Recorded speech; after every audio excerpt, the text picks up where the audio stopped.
कभी कभी कुछ जगह है बस जगह है नहीं होती, वो खुद में एक छाया होती है जो हिलती नहीं लेकिन महसूस होती है।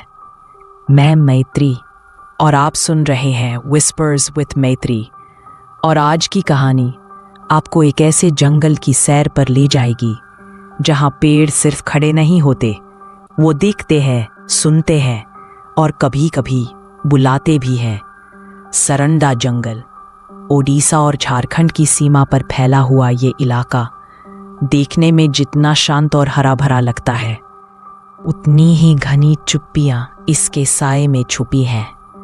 ये जंगल देश के सबसे डेंस और अनटच्ड इलाकों में गिना जाता है। लेकिन डेंस सिर्फ पेड़ नहीं है, यहाँ कहानियां हैं, साए हैं और कुछ वो भी हैं जिनके नाम अब लोग लेना तक छोड़ चुके हैं। सरंडा में अब शायद ही कोई रात में जाता है, क्योंकि वहाँ रात सिर्फ अंधेरे की नहीं होती, वहाँ रात जिंदा होती है। आज की कहानी वहीं से आई है, एक true incident inspired horror tale. एक ऐसा किस्सा जिसे सुनने के बाद शायद आप भी जंगलों को पहले जैसी मासूमियत से ना देख पाए। रात के करीब 2:05 हो चुके थे।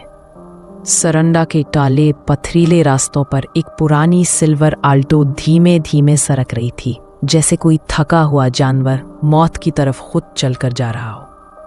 फॉग इतनी मोटी थी कि हेडलाइट की रोशनी भी बस गाड़ी के बोनट तक पहुंच पा रही थी, और जंगल के पेड़, वो लंबी बिना हिले खड़ी परछाइयां, ऐसे लग रहे थे जैसे वो कुछ देखने का इंतजार कर रहे हों। ड्राइविंग सीट पर थी मानवी, 35 साल की, अकेली और शायद टूटी हुई भी। उसके बाल बिखरे थे, चेहरा उतरा हुआ और आंखें जैसे अब किसी भी चीज में आश्चर्य ढूंढना भूल चुकी थी। पीछे की सीट पर उसके 2 बच्चे, 10 साल की रिया जो खिड़की से बाहर देखती चुप बैठी थी, और 5 साल का आरुष जो आधा सोया था लेकिन उसकी सांसें बेचैन थी।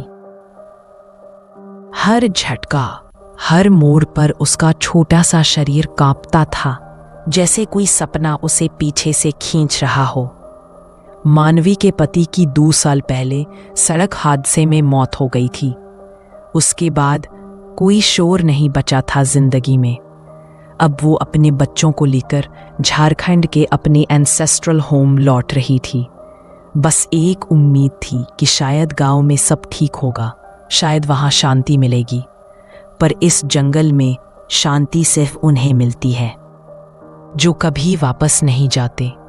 गाड़ी जब अंदर और गहराई में घुसी, एसी वेंट से एक अजीब सड़ी सी गंध उठी, न सिर्फ पुरानी लकड़ी जैसी, बल्कि जैसे किसी ने उसे सालों से ना छेड़ा हो, या वो कुछ और था। पर तभी पीछे से रिया की धीमी कांपती हुई आवाज आई, माँ वो देखो, पेड़ के नीचे कोई बैठा है, उसकी गर्दन उल्टी है। मानवी ने घबरा कर रियर व्यू मिरर देखा, पर पीछे सिर्फ कुहासा था। गाड़ी की पीछे की खिड़कियों पर बर्फ जैसी ठंड जमा हो रही थी और भीतर की हवा अब भारी लगने लगी थी। और तभी एक तेज छिन्न भिन्न कर देने वाला दर्द उसके सिर में उठा, जैसे किसी ने भीतर से आरी चला दी हो। वो दर्द माथे से होता हुआ आंखों के पीछे धड़कने लगा, और तभी पीछे से आरुष की चीख गूंज उठी, माँ कोई मेरे पैर खींच रहा है। उसकी आवाज इतनी कच्ची और डर में डूबी हुई थी कि मानवी का सीना सिकुड़ गया। एक झटके में मानो गाड़ी के चारों ओर कुछ जाग उठा हो। खिड़कियों पर लंबे नाखूनों की खुरच खुरच शुरू हो गई। वो आवाज जैसे कोई बेहद भूखा कुछ अंदर घुसने की कोशिश कर रहा हो। और फिर क्रश, सामने का विंडशील्ड अचानक फूट गया। कांच के टुकड़े हर तरफ बिखर गए, और किसी ने बाहर से नहीं बल्कि अंदर से उसे तोड़ा था। साया जैसी कोई चीज अंदर घुस आई थी, हड्डियों जितनी पतली सूखी उंगलियां जो रिया और आरुष को पकड़कर बाहर खींचने लगी। रिया की आंखें डर से फैल गईं, उसका शरीर हवा में ऊपर उठ रहा था, मानो कोई ताकत उसे सीट से उखाड़ रही हो। आरुष का पैर अब सीट से लटक रहा था। वो माँ को पुकार रहा था, लेकिन उसकी आवाज जैसे किसी पानी के नीचे से आ रही थी। मानवी ने जोर से ब्रेक दबाए, गाड़ी हिचकी, कांपी, और फिर इंजन ने एक आखिरी घर्र घर्र की आवाज दी और बंद हो गया। अब वहां सिर्फ अंधेरा था, इतना गाढ़ा कि हेडलाइट की बची खुची चमक भी निकल गया।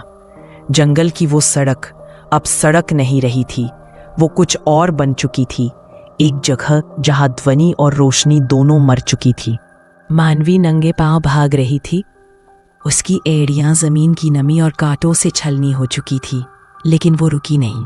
पसीना उसके चेहरे पर जमा हो चुका था, सांसें तेज और भारी थीं, पर उसके भीतर सिर्फ एक ही आवाज गूंज रही थी, रिया, आरुष।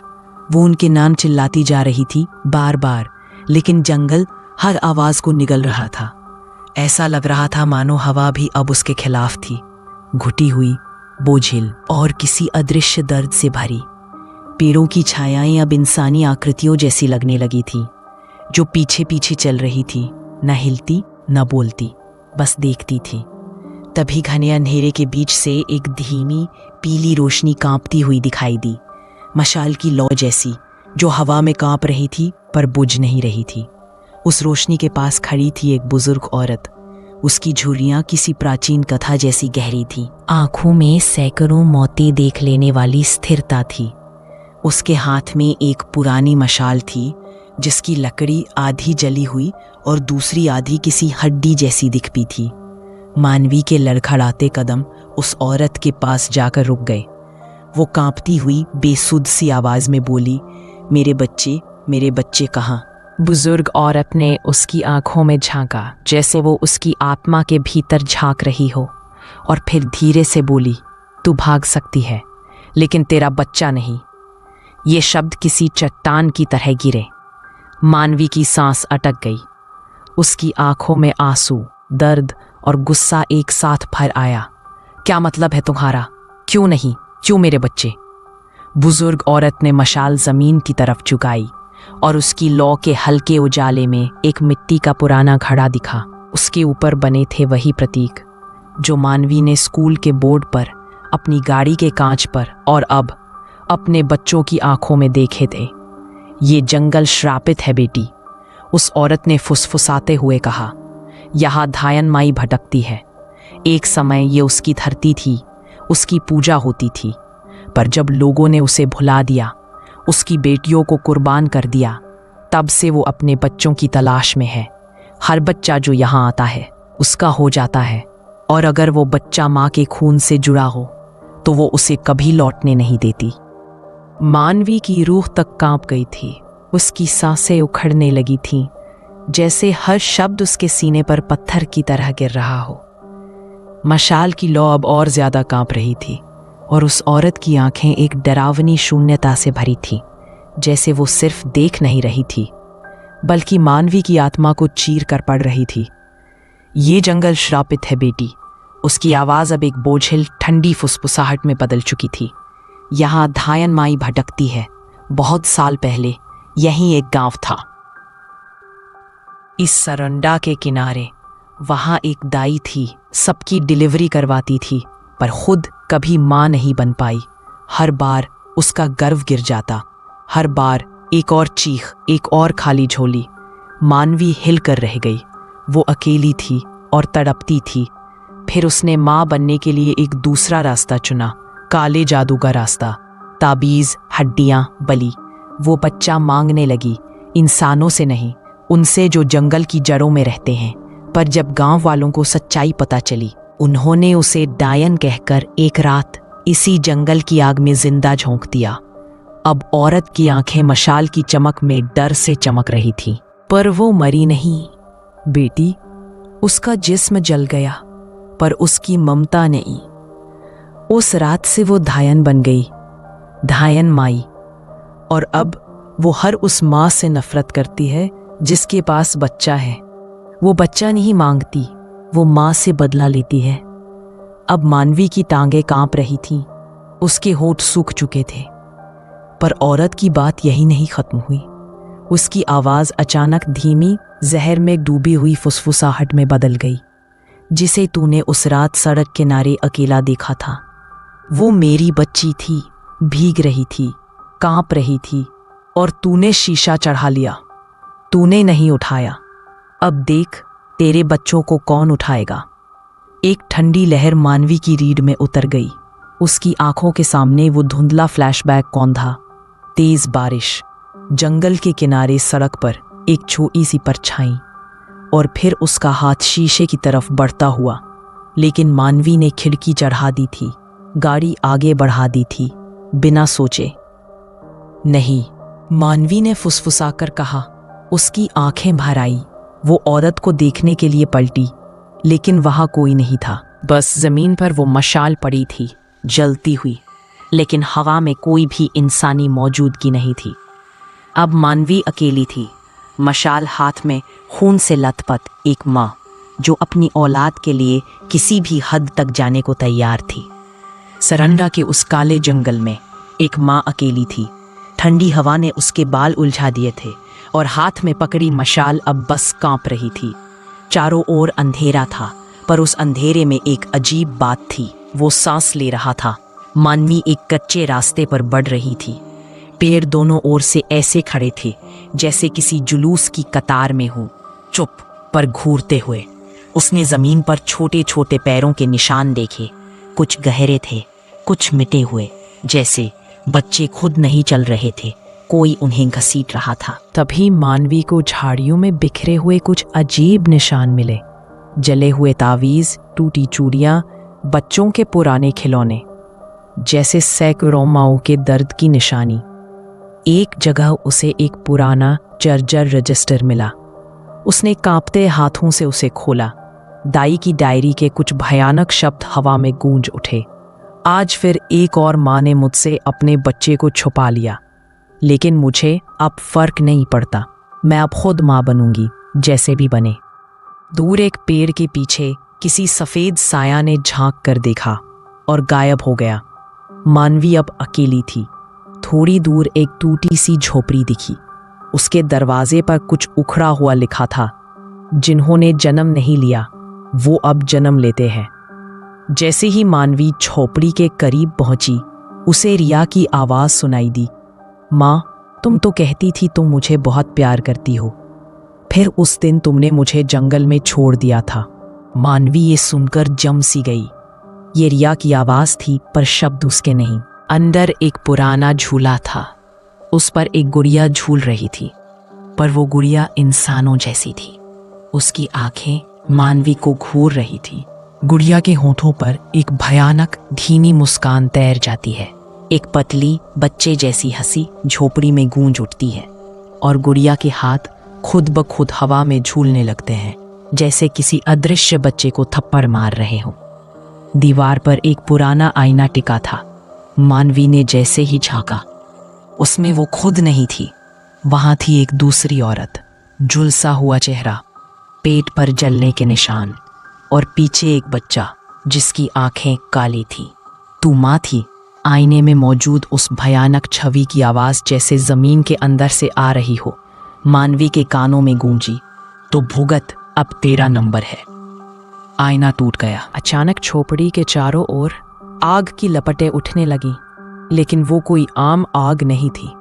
वो लपटें जल नहीं रही थी, वो हंस रही थी। हाँ, उन लपटों की शक्लें थी, चेहरों जैसी आकृतियां, मुड़े हुए होठ, गहराई से चमकती आंखें और डरावनी हंसी, जो जलने की आवाज में नहीं, जीवित मौजूदगी में बदल गई थी। मानवी ने कांपते हुए पीछे मुड़कर देखा, और फिर उसकी सांस अटक गई। एक लंबी, बेहद लंबी परछाई, दीवार से भी लंबी, दरवाजे से भी चौड़ी, हवा में उल्टी तैरती आ रही थी। उसका सिर उल्टा था, गर्दन पीछे मुड़ी हुई, बाल जमीन तक घिसटते हुए, और सबसे खौफनाक बात, वो चल नहीं रही थी, वो तैर रही थी। मानो जमीन और गुरुत्वाकर्षण उसके लिए कोई मायने ही नहीं रखते। धाइन माई, उसका नाम हवा में बिखरा, जैसे पेड़ों के पत्तों को किसी ने एक साथ मरोड़ा हो, जैसे किसी पुरानी कब्र से कोई चीख उठी हो। उसकी आवाज इंसानी नहीं थी, वो जमीन से गूंजती थी, दीवारों से रिसती थी, आग की लपटों में सरसराती थी। तू अब भी अपने बच्चों के लिए लड़ेगी, जब बाकी सब हार चुके हैं? मानवी की आंखों से खून जैसा पानी बह रहा था। उसने कहा, तू माँ नहीं बनी इसलिए तूने मारे, मैं माँ हूं इसलिए लड़ूंगी। उसने मशाल को जमीन पर पटका, एक गोला बन गया आग का। उसके अंदर से बच्चों की आवाजें आने लगी, माँ हम यहाँ हैं, ले चलना माँ। मानवी ने आग में छलांग लगाई और हर आवाज बंद हो गई। जंगल फिर शांत हो गया। मानवी की आंख खुली और सामने सिर्फ राख थी, काली गीली मिट्टी की तरह। वो जमीन खुद जल चुकी थी। चारों तरफ धुआं, हल्की सी आंच अब भी बची थी और हवा में सिर्फ एक बात, खामोशी जो जिंदा थी। वो उठने लगी पर उसके पैर भारी थे। उसने देखा उसकी हथेलियों पर कुछ लिखा था। किसी ने उंगलियों से कोयला रगड़ कर लिखा था, तू अंतिम है। तभी एक धीमा टूटता हुआ माँ जंगल में गूंजा, जैसे कोई पुरानी टूटी हुई मशीन बोल रही हो। मानवी ने जोर से चीखा, रिया, आरुष, मैं यही हूं। मानवी जंगल के बीच एक गोलाकार साफ जगह पर पहुंची, पुरानी जली हुई मिट्टी की वेदी। ये वही जगह थी, मानवी ने महसूस किया, जहां बरसों पहले उस दाई माँ को जिंदा जलाया गया था। यहां उसकी नफरत ने जन्म लिया था। उसकी सांसें अब गहरी और भारी हो चुकी थीं, जैसे हर एक पल के साथ उसके अंदर की आखिरी उम्मीद भी बुझ रही हो।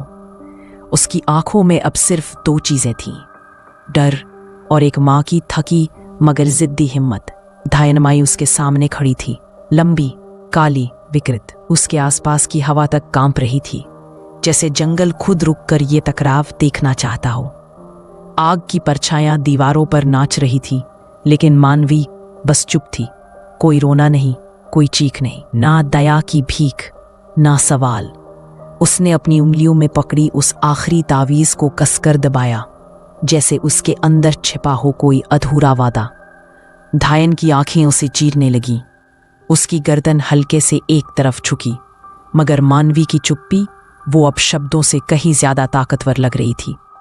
उसने कुछ कहा नहीं, लेकिन उसका ना बोलना ही अब सबसे बड़ा जवाब था। बस उस उल्टे पेड़ के नीचे झुकी और खुद को अंदर ढकेल दिया। वो गिरती गई, गिरती गई, गिरती रही और महसूस किया कि माया गर्भ की दीवारें उसके चारों ओर धड़क रही थीं, जैसे कोई विशाल हृदय हो। वक्त रुक गया। अंदर एक खालीपन था, एक टेरर जो साफ था लेकिन दिखता नहीं था। दीवारों पर बच्चों की हंसी गूंज रही थी, लेकिन चेहरे गायब थे। रिया एक कोने में बैठी थी, पर वो पहचानती नहीं थी। आरुष ने उसकी तरफ देखा पर कहा, आप कौन हो? मानवी चीखी, मैं माँ हूं, तुम्हारी माँ। लेकिन अंदर की हवा उसकी आवाज निकल गई। मानवी ने कुछ नहीं कहा अब, बस जमीन पर बैठी और वो ललाबाई गुनगुनाई जो वो बच्चों को सुनाया करती थी। धीरे धीरे रिया की आंखों में आंसू लौटे। आरुष का चेहरा कांपा। माँ, उसने दोनों को गले लगाया। उसे लगा जैसे सदियों बाद माँ की गोद से निकली वो पहली चीख आज माँ की ही गोद में लौट आई थी। अचानक माया गर्भ हिलने लगा, जैसे कोई पुराना ताबूत खुल गया हो। काली रोशनी एक टॉर्नेडो की तरह घूमने लगी, लेकिन बीच में 3 आकृतियां थीं, रिया, आरुष और उनकी माँ। धननमाई की फटी हुई चीख आई, तू नहीं समझेगी, जो माँ नहीं बनी उसका दर्द क्या होता है। मानवी ने पहली बार उसकी तरफ देखा, नफरत नहीं, बस एक माँ की नजर से। मैं तुझसे नहीं लड़ रही, मैं अपने बच्चों को ले जा रही हूं। उसने दोनों बच्चों का हाथ पकड़ा। दीवारें सिकुड़ रही थीं, पर माँ की उंगलियां आग जैसी थीं, जहां छूती पत्थर पिघल जाता। और तीनों उस उल्टे गर्भ से बाहर निकलने लगे। सुबह की रोशनी जंगल पर पड़ी थी। जंगल अब भी खामोश था, लेकिन इस बार ये एक शांत खामोशी नहीं, बल्कि सदियों की कहानियों को समेटे हुए एक भारी चुप्पी थी। एक कार सी चीज दिखी, कांच टूटे हुए, बोनट पर राख, लेकिन दरवाजा खुला और वहां 3 लोग बैठे थे, मानवी, रिया और आरुष। बच्चे होश में थे और माँ की गोद में थे, दूर उसी पेड़ की शाखा पर जहां गुड़िया अटकी थी।